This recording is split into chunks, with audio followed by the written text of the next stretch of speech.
Olá, está no ar o destaque ANC. Na edição de hoje, a gente recebe um dos advogados mais conceituados do Ceará, Dr. Cândido Albuquerque, ex-reitor da UFC, e agora uma novidade que é entrar na vida pública, na política. Bem-vindo, Dr. Cândido. Muito obrigado, é um prazer muito grande estar aqui no programa Destaque, para a gente contar e falar um pouco sobre esse Brasil que está meio tumultuado no nosso país, né? Mas, enfim, é nesse momento que eu achei de tentar dar uma mudança.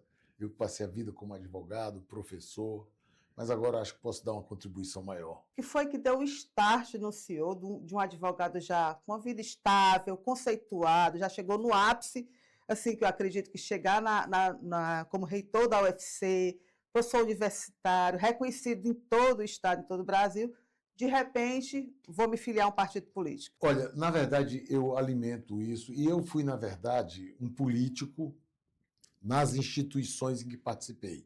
Eu fui presidente da OAB.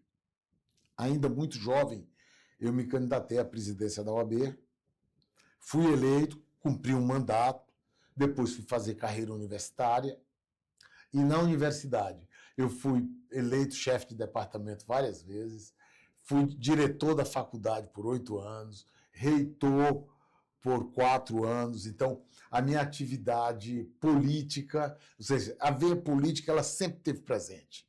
E eu acho, e sempre achei, que eu precisava amadurecer, eu precisava estar uma pessoa profissionalmente estável, financeiramente estável, a não depender de cargos políticos para entrar na política.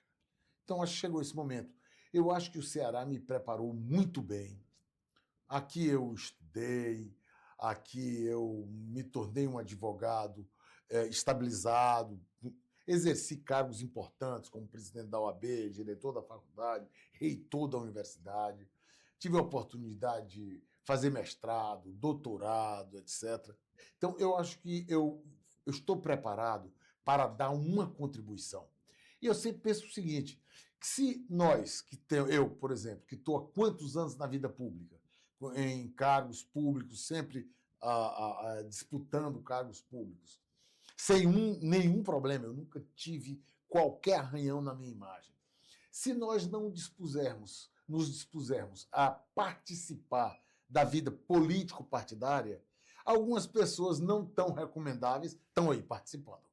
E eu acho que, no momento, o Brasil ele encontra na sua estrutura institucional uma ruptura muito grande.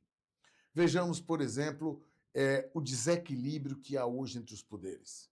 Lamentavelmente, o Supremo Tribunal Federal hoje é protagonista, e protagonista de uma maneira muito pouco simpática. Quer dizer, o que nós temos visto aí, as suspeitas que pairam sobre alguns ministros, e não é de agora.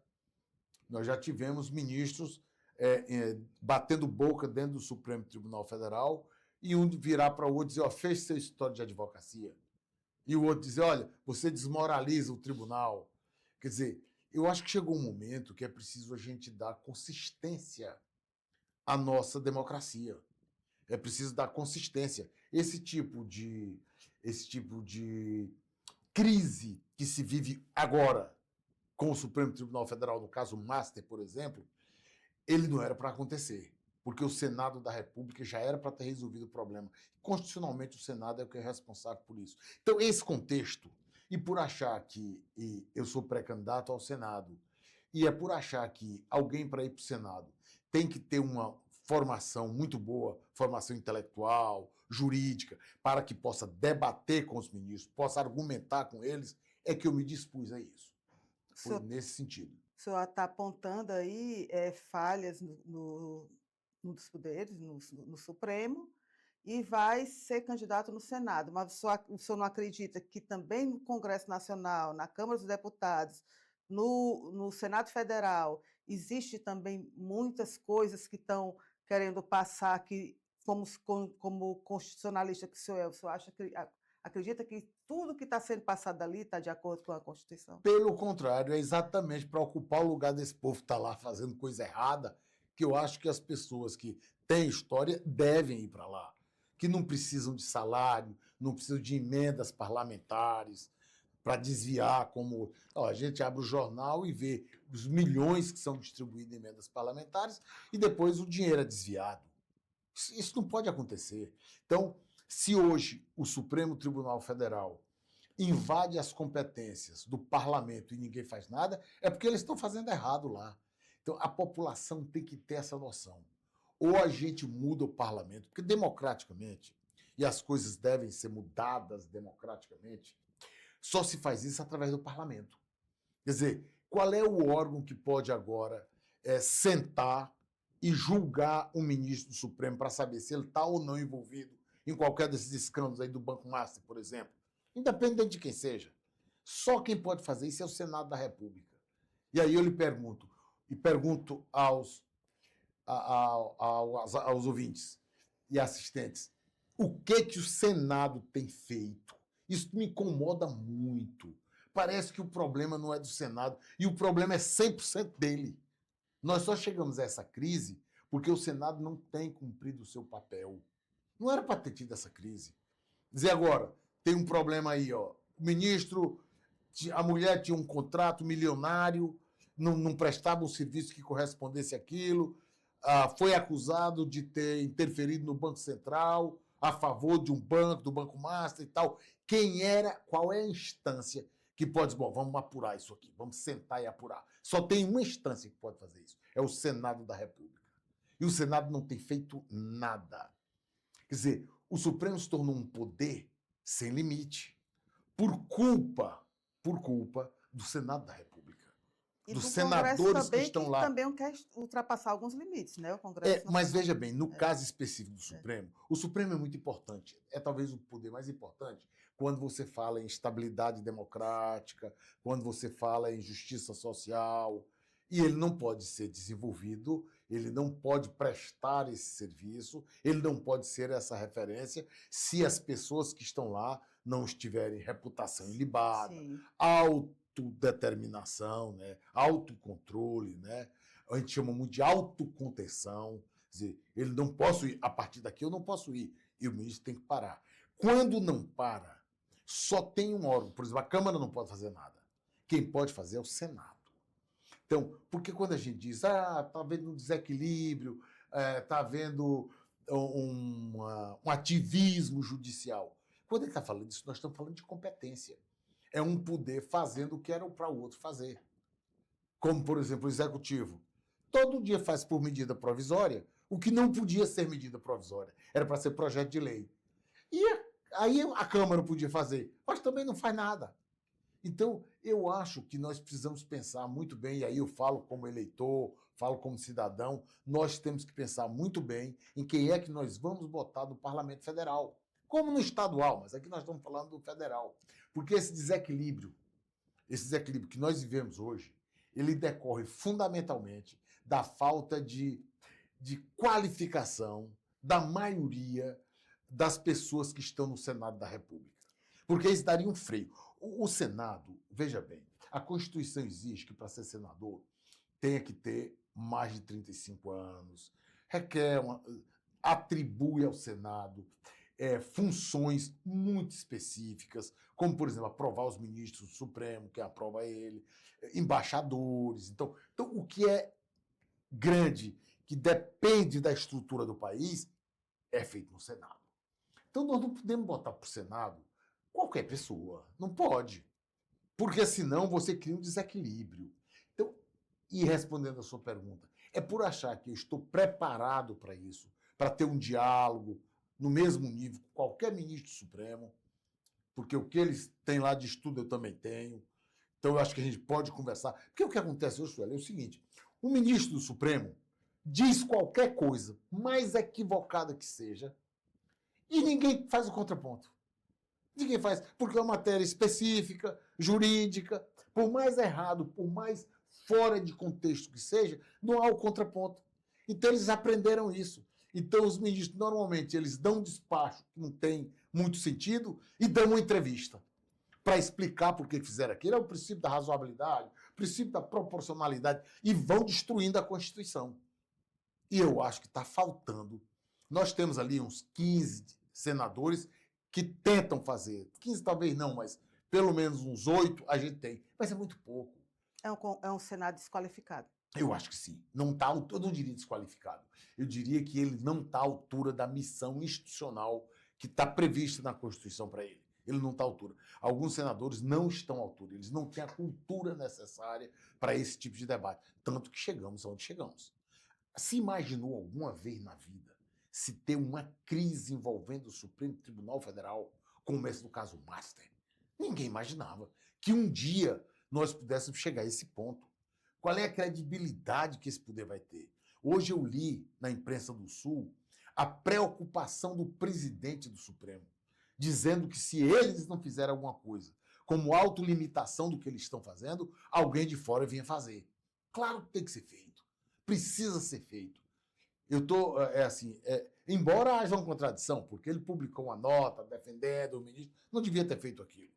Porque é preciso haver autocontenção agora. Como não houve autocontenção, o Senado, o Davi Alcolumbre, tem uma responsabilidade muito grande por essa crise de credibilidade a que as instituições, de uma maneira geral, chegaram no Brasil. O senhor foca principalmente no Senado, no STF, no Senado, porque o senhor quer ser esse senador que entende do meio jurídico, de tudo para ser esse equilíbrio, mas essa harmonia, essa desarmonia está presente em todos esses poderes constituídos. Sem dúvida.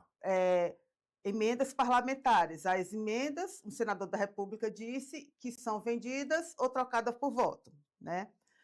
Os parlamentares, isso eu não estou falando de maneira genérica, não todos, claro que em toda regra existe exceção, mas os parlamentares estão ali legislando em causa própria ou na questão da polarização política. Às vezes o projeto que vem do executivo é até bom, mas por uma questão política existe aquela derrubada. Muda, então, faz alterações negativas. O poder constituído, que deveria representar os estados, que deveria estar representando os próprios interesses. Sem dúvida nenhuma. Ou o próprio interesse mesmo. Grupo aqui que colocou ele acolá. Inclusive, hoje fala-se em representante de grupos criminosos. Então, é um caminho muito difícil que a gente está percorrendo. É exatamente por isso que eu acho que as pessoas de bem não podem se furtar a participar do embate político. As pessoas de bem não têm mais o direito no Brasil de se furtarem a participar da política, porque os maus tomaram conta. E é preciso, claro, com as exceções devidas, mas as pessoas que esse final de semana, conversava com um amigo, ele disse, rapaz, eu tenho pavor à política. Ah, é? Pois os maus estão tomando o seu lugar. Né? Você não quer participar, você não quer debater. Né? Você não quer debater? Eu digo, olha, eu nunca deixei de participar, mas achava que não estava em condição de disputar um cargo. Agora não, agora eu acho que eu posso. Estou estabilizado, eu não preciso ganhar nada na política, nada, não preciso. Eu não quero ser rico, e o que eu tenho já dá para eu viver. Então eu não tenho mais essa preocupação. Então eu vou sem nenhum interesse pessoal. As pessoas perguntam, mas doutor, o senhor tem um escritório grande, escritório bom, o senhor vai perder dinheiro? É possível. Mas quando eu fui para a reitoria, eu também perdi. Mas dei uma contribuição muito grande. Peguei a universidade e deixei como a primeira do Norte e Nordeste. Então só isso para mim valeu. Então o Ceará já me deu muito. Eu preciso retribuir. O Brasil já me deu muito. Eu preciso retribuir. Eu quero ajudar a construir um futuro melhor. E eu acho que está muito ruim. Eu tenho dito isso com muita frequência. As pessoas, os homens de bem, não podem se furtar à disputa política. Eu tenho dito isso ao Ciro. Digo, Ciro, você não pode se furtar a disputar o governo do Estado, porque o Estado precisa de você. Você precisa fazer isso. Não é uma questão de eu quero... nós não temos o direito de não participar. Então, eu acho que durante muito tempo nós deixamos a política na mão de pessoas que não estão honrando os mandatos que estão recebendo e que agora é preciso tirar. Você falou há pouco tempo aí, muito apropriadamente, na questão das emendas parlamentares. O Ceará está pródigo em parlamentares acusados de desvio de dinheiro. E vai ficar por isso mesmo? No Ceará, nós temos prefeito eleito que é caçado porque pertence a uma facção criminosa. Isso não faz sentido. Nós não podemos mais permitir isso. Então, é dentro desse contexto que eu tenho conversado com alguns colegas, com algumas pessoas, e eu acho que essa circunstância está fazendo com que pessoas que já deram uma grande contribuição ao Estado, que elas voltem a dar essa contribuição. Por exemplo, você vê hoje o Tasso Gereissati envolvido na disputa. Não ele como candidato, mas apoiando, articulando. É a responsabilidade que ele tem e ele sabe que ele não pode se furtar. Porque os homens de bem precisam participar. Mesma situação do Ciro, não tem como. E é por isso que eu estou indo. É essa necessidade de dar uma contribuição que me faz ir para a disputa eleitoral. Eu estou tentando me viabilizar, sou pré-candidato ainda, estou tentando me viabilizar, mas quero, acima de tudo, saber da população se eu estou capacitado para dar uma contribuição para o Ceará e para o Brasil. Essa é uma pergunta que tem que ser feita. Então, por isso eu estou participando dos programas, debatendo nas redes sociais, dando a minha contribuição. Até porque o Brasil não pode continuar na polarização que está, Sueli. Não é possível. Nós não podemos mais ficar nessa disputa Lula-Bolsonaro. Acabou, gente. Acabou. Nós temos que pensar no futuro. Nós temos que quebrar essas amarras. Tem tanta gente boa nesse país. Por que a gente fica preso a um passado que, se você olhar, ele não construiu muito para esse país? Não construiu. Qual é o projeto que o atual governo tem, por exemplo, para o Brasil? Não tem. E a gente precisa ter. Eu sempre acho o seguinte, olha, você só pode eleger um candidato que tem uma proposta para o país. Eu, quando fui candidato a reitor, eu desafiava os meus adversários. Vocês têm uma proposta? Eu tenho. Minha proposta é essa aqui, eu dizia. Eu fui para a rádio universitária e disse, minha proposta é essa aqui. É isso que eu quero fazer na universidade. Quando eu cheguei lá, disse, todo mundo sabe o que eu vou fazer, é isso aqui. Para mim, a universidade é pesquisa, para mim, a universidade é ensino, é extensão, inovação e empreendedorismo. Aí a universidade, só para você ter uma ideia, a universidade tinha 65 anos, porque foi fundada em 54, eu assumi em 2019, e tinha uma patente em 65 anos. 4 anos depois eu deixei 46 patentes. Porque eu cheguei lá com um projeto para a universidade. Cheguei com. Eu tinha um plano de desenvolvimento da universidade. Ela era a 11ª universidade do Norte e Nordeste, ficou a primeira do Norte e Nordeste. Então, eu acho que, da mesma forma, se alguém quer ir para o Senado, qual é a sua proposta para o Senado?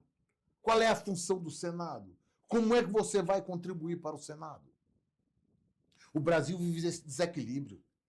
O brasileiro tem que pensar o seguinte, o preço dessa crise do Banco Master será imenso para o Brasil. O preço que nós vamos pagar é altíssimo. Altíssimo.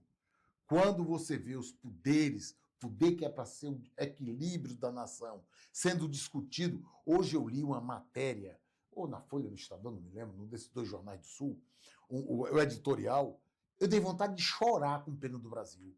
Eles mostrando o desgaste que será para a justiça como um todo esse debate que está tendo com 2 ministros do Supremo, com o Banco Master.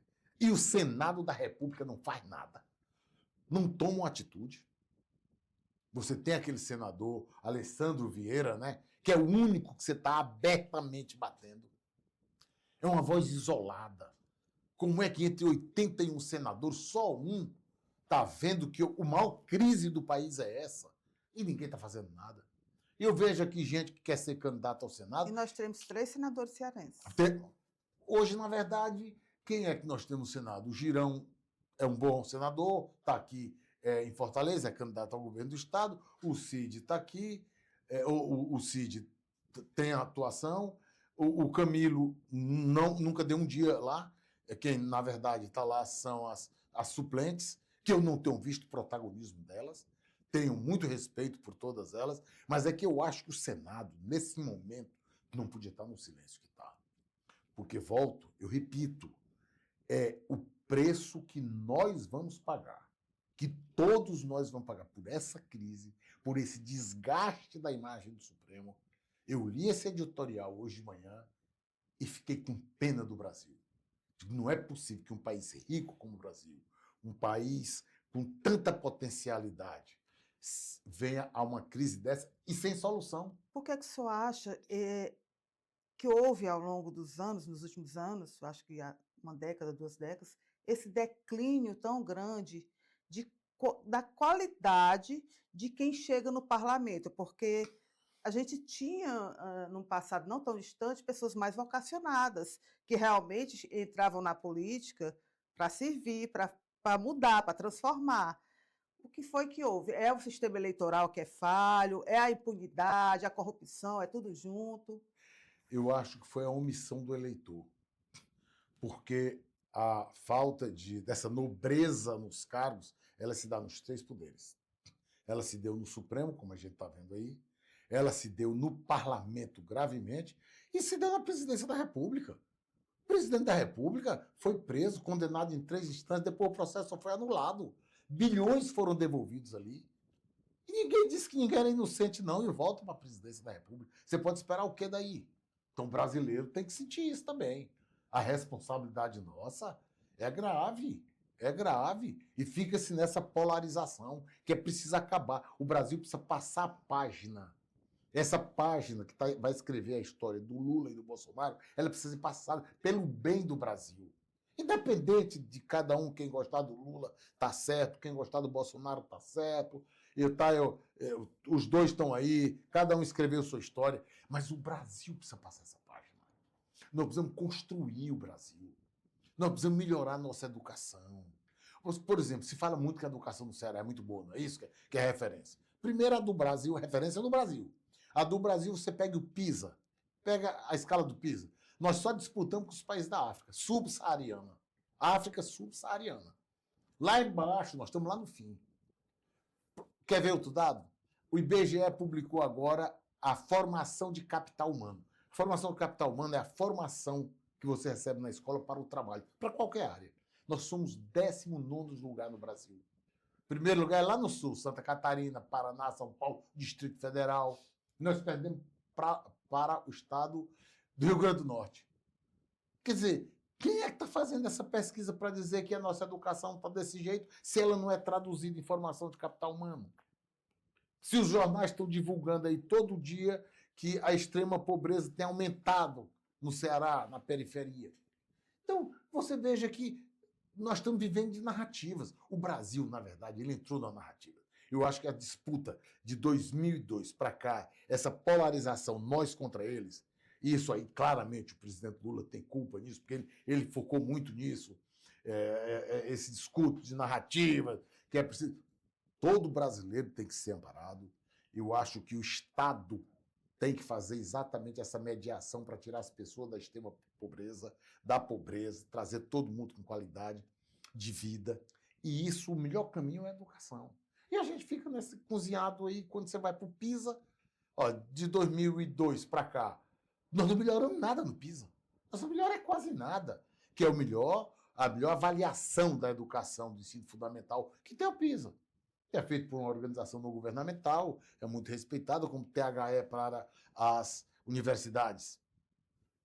Então, são esses índices que a gente tem que buscar.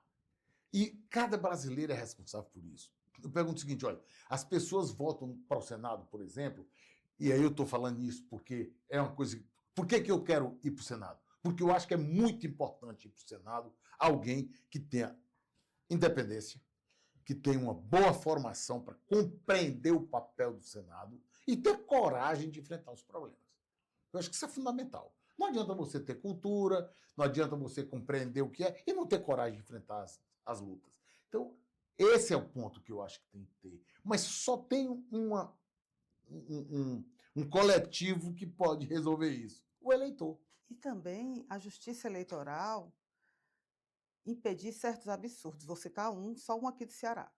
O ex-prefeito de Santa Quitéria, o Braguinha, foi preso. No dia da posse, ele foi preso pela Polícia Federal. Foi comprovado o envolvimento dele com faccionados Comando Vermelho, lá no Rio de Janeiro. Um carro 2 servidores da prefeitura, do gabinete, levaram um carro para a comunidade, lá para a Rocinha.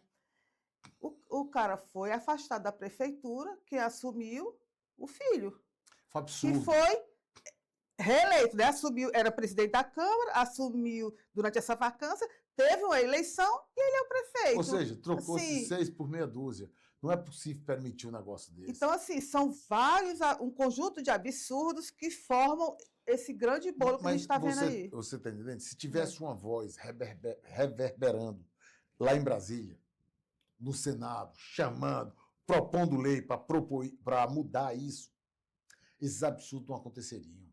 Foi por isso que se criou no Senado um número pequeno de senadores. Nós temos 503 deputados e só 81 senadores.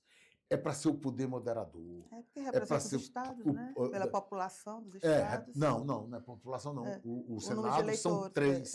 Não, o Senado são 3 para todo mundo. O deputado é que aumentar e não aumentou, né?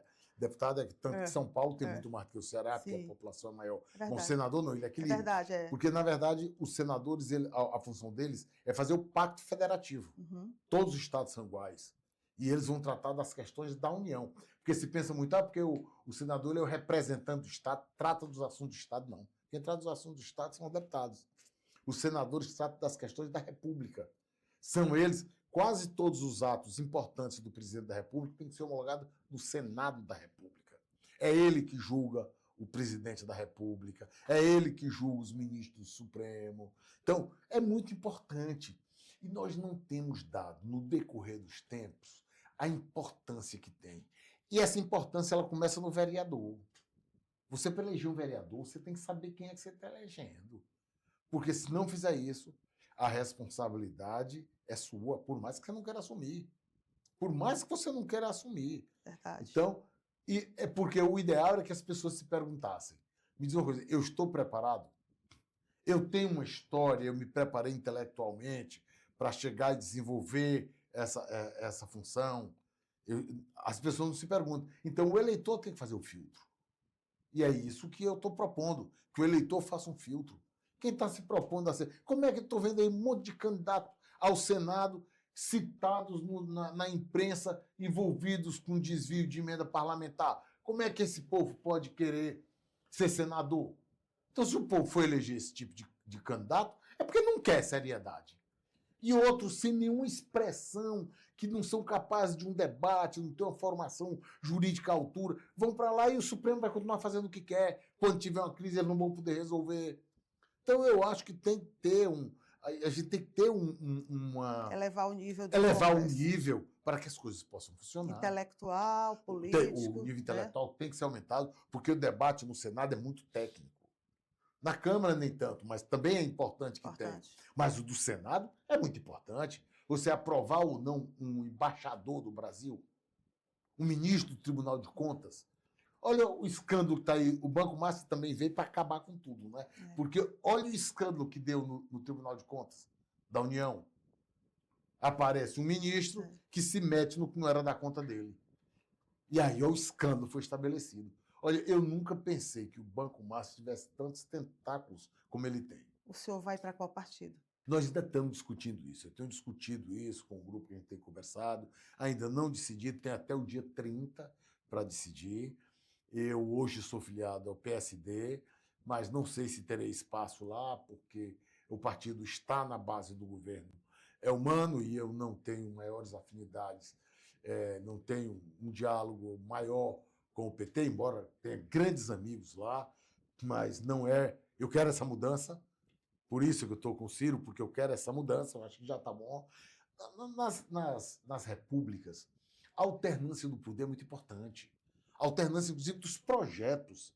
Tem um projeto que está aí há muito tempo. Vamos tentar outro projeto agora, para ver se ele não é melhor. Senão você fica amarrado. É o mito da caverna. Você está sempre dentro de um projeto, você não sabe se um outro é melhor ou não, porque está só com aquele projeto. Então, você não conhece o que está lá fora. Você fica só aqui dentro.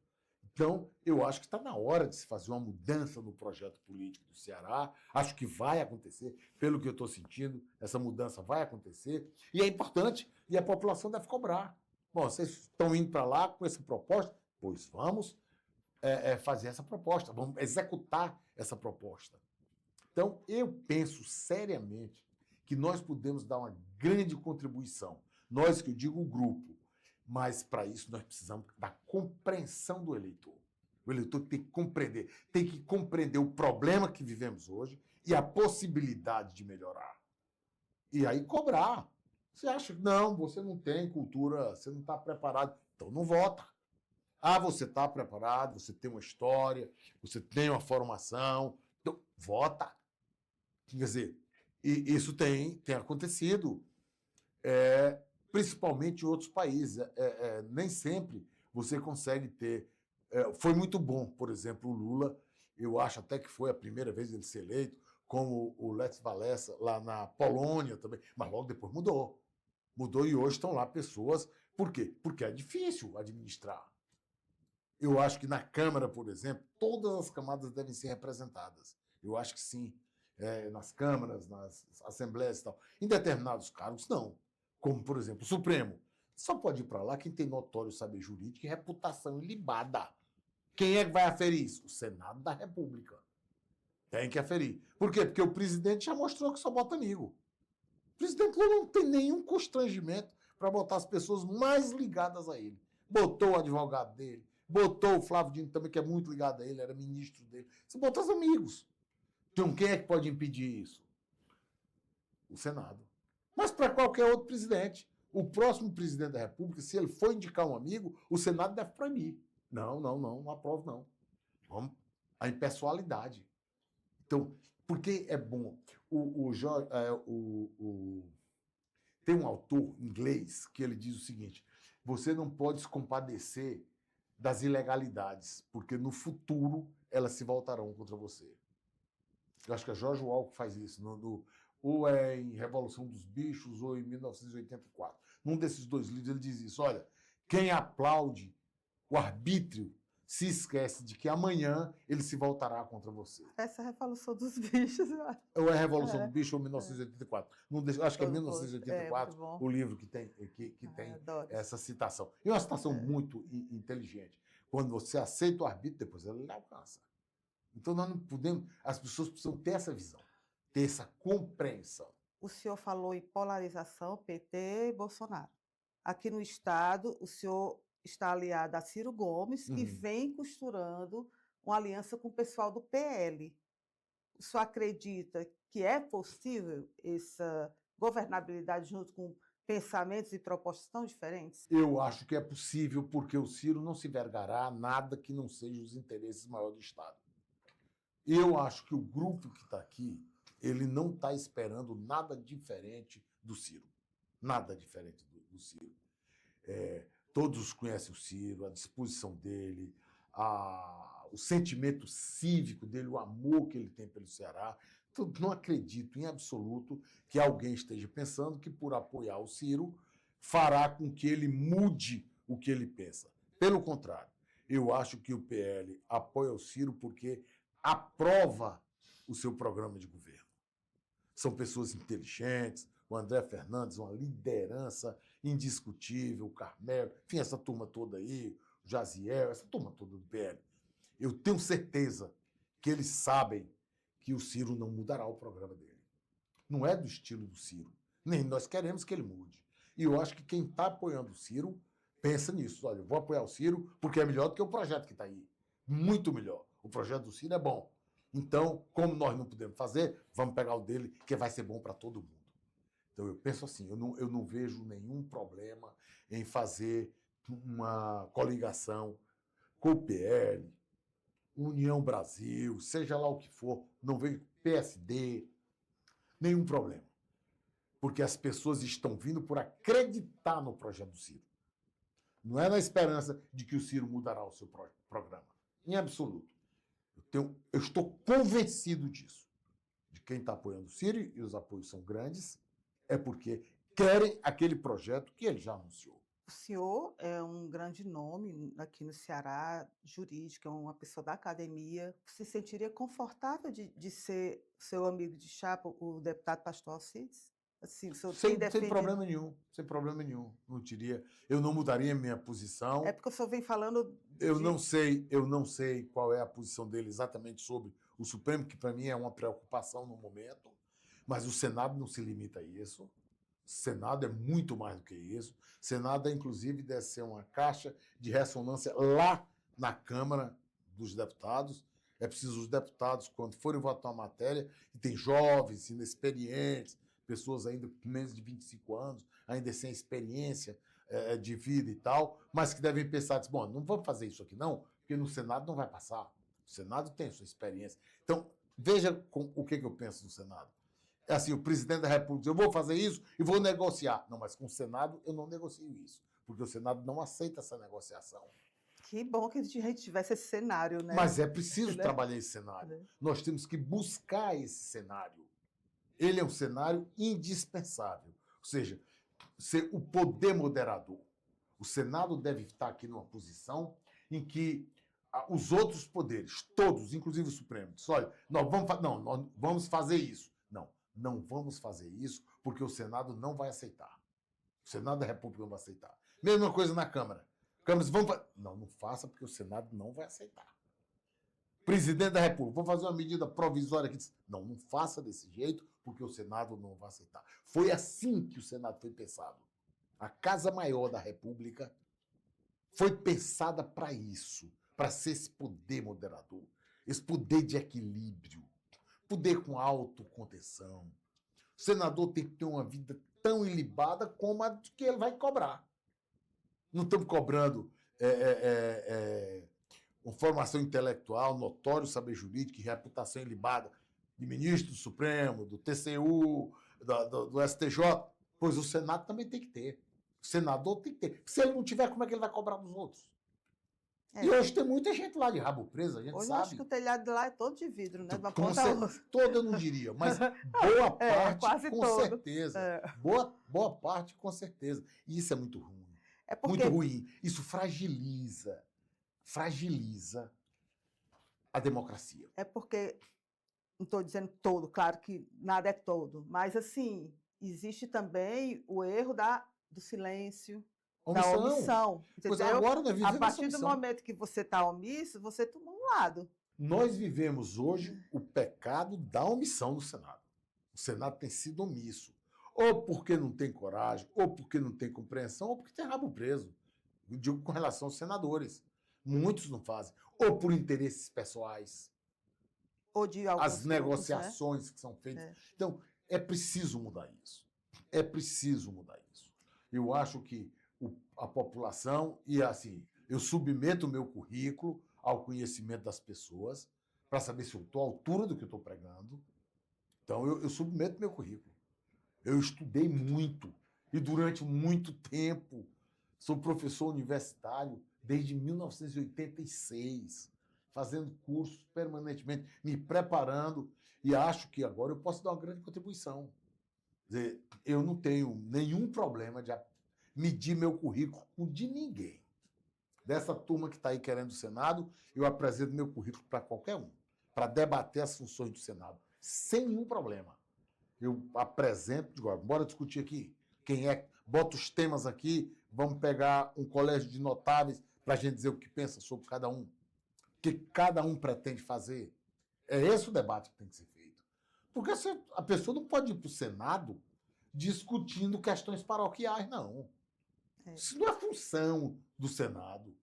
O Senado, você não pode ir para lá discutir a construção de uma ponte no município tal, no Senado da República. Não é para isso que o Senado existe. Isso tem outro foro para ser feito. Isso é na Câmara de Vereadores que pode ser discutido, no máximo na Assembleia, se for numa estrada interestadual ou federal, mas no Senado, não. O Senado, ele tem uma missão muito nobre. E é preciso que se tenha esta compreensão. Conversamos com o doutor Cândido Albuquerque, advogado, ex-reitor da Universidade Federal do Ceará, a quem agradeço muito a sua participação e desejo boa sorte nessa empreitada política, que não vai ser fácil, né? Não será fácil, não. E eu agradeço muito a oportunidade de estar aqui nesse programa, para esse diálogo tão inteligente, tão oportuno nesse momento, onde a gente pôde esclarecer, colocar nosso ponto de vista, né? Quero deixar muito grato à ANC e a você pela oportunidade desse diálogo tão aberto, tão inteligente, tão franco com o meu querido povo do Ceará. A casa está aberta, volte outras oportunidades. Muito obrigada. Eu é que agradeço. Destaque: a ANC fica por aqui até nosso próximo encontro. Tchau, pessoal.